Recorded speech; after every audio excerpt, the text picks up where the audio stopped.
건설사들이 아파트 분양을 하면서 분양가 상한제를 피하기 위해 임대주택으로 우선 공급한 뒤 일반 분양으로 전환해 차익을 남기는 행위에 제동이 걸리게 됐습니다. 정부는 오늘 분양가 상한제 회피 방지를 위한 제도 개선 추진 방안을 내놨습니다. 임대 의무 기간을 8년 이상으로 할 경우 임대주택을 허용하기로 한 겁니다. 자세한 이야기 정창신 기자와 나눠보겠습니다. 정 기자, 오늘 정부가 이 건설사들의 꼼수 분양에 제동을 걸었다죠? 어떤 내용입니까? 네. 정부는 택지개발지구 내에서 임대주택을 공급하려면 임대 의무 기간이 8년 이상인 공공지원 민간 임대주택이나 공공임대주택의 경우에만 허용하기로 했습니다. 현재 공공지원 민간 임대주택은 초기 임대료가 주변 시세의 95% 이하로 책정되고 무주택자들에게 우선 공급됩니다. 여기에 입주자는 4년간 이사 없이 살 수 있고 연 5% 이내로 임대료 상승률도 제한됩니다. 건설사는 용적률 상향, 주택도시기금 2%대 저리융자 등의 혜택을 받게 됩니다.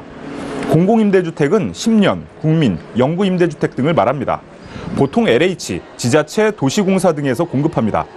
현재 건설사들은 신도시 내 분양주택 용지에 아파트를 공급할 때 모든 임대주택 공급이 가능합니다. 아파트를 일반 분양하지 않고 4년 단기 임대주택으로 공급할 수 있다는 뜻입니다.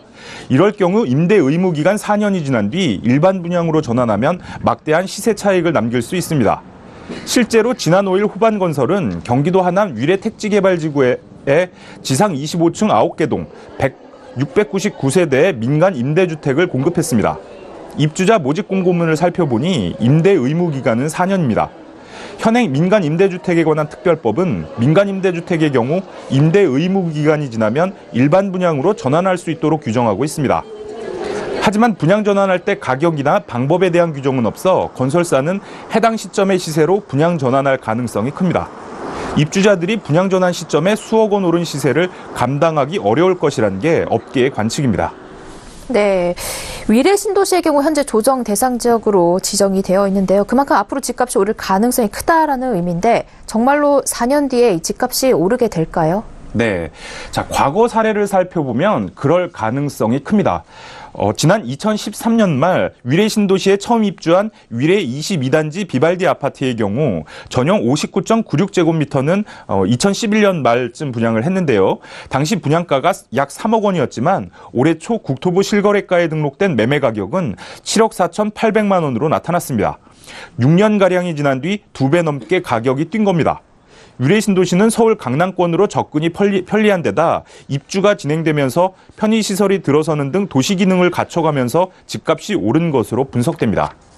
네, 그런데 듣다 보니까 정부가 이 4년 단기 임대를 8년 이상 장기로 임대하는 경우에만 임대주택으로 허용해 준다고 했는데요. 그렇다면 이 시기만 좀 더 늦춰질 뿐이지 8년 뒤에 분양 전환하는 경우도 마찬가지 아닌가요? 맞습니다. 자, 입지가 좋고 개발 호재가 예상되는 지역은 8년 뒤 시세가 더 뛸 겁니다. 건설사들은 인기 지역에서 분양할 때 이 같은 방법으로 분양 전환을 시도할 가능성이 클 것으로 관측됩니다. 그렇기 때문에 이번에 정부가 내놓은 방안은 근본적인 해법이 될 수 없다는 지적이 나옵니다. 조명래 단국대 부동산학과 교수는 8년 뒤에 다시 분양되면 공적 자원을 투입해 또 임대주택을 공급해야 되기 때문에 근본적인 해법이 아니라면서 건설사들이 영구 임대용 주택으로 공급할 때만 허가를 내주는 독일의 사례를 참고할 필요가 있다고 강조했습니다. 이때 건설사에게 법인세 감면 등 세제 혜택이나 자금 지원 등 인센티브를 주면 된다는 겁니다. 네, 작년에 이 파리 부동산 대책으로 분양가 상한제가 부활이 됐는데요. 건설사들 입장에서는 이 분양가 상한제에 걸리게 되면 원하는 만큼 분양가 책정을 못하기 때문에 이런 꼼수를 쓰는 것으로 이해가 되는데 현재 이 분양가 상한제가 어떤 방법으로 규제가 되고 있는 겁니까? 네, 자, 민간 택지에서 분양가 상한제는 작년 8월 재도입됐습니다. 공공택지에선 지난 2005년 처음 적용된 후 지금까지 이어지고 있고요. 또 민간 택지에선 2007년 9월 도입됐다가 2015년 4월 폐지된 바 있습니다. 이게 법적 근거가 마련된 것이지 실제로 분양가 상한제를 적용하려면 분양가 상한제 지역으로 지정해야 합니다. 주택법 시행령에 따르면 분양가 상한제 적용 지역은 12개월간 아파트 분양가격 상승률이 물가 상승률의 2배를 초과한 것이나 또 3개월간 주택 매매 거래량이 전년 동기 대비 20% 이상 증가한 곳 등입니다. 아직까지 민간 택지에서 지정된 곳은 없습니다. 하지만 건설사들이 아파트를 분양할 때 주택도시 보증공사의 분양 보증을 필수적으로 받아야 하는데요. 이때 분양가를 규제하는 효과가 있습니다. 이 HUG에선 최근 1년 내 분양한 아파트의 평균 분양가나 평균 매매 가격보다 10% 초과하면 고분양가로 보고 분양 보증을 거절하고 있습니다. 사실상 건설사들이 인근 분양가보다 10% 이내 수준에서 올린 분양가를 책정할 수밖에 없는 겁니다.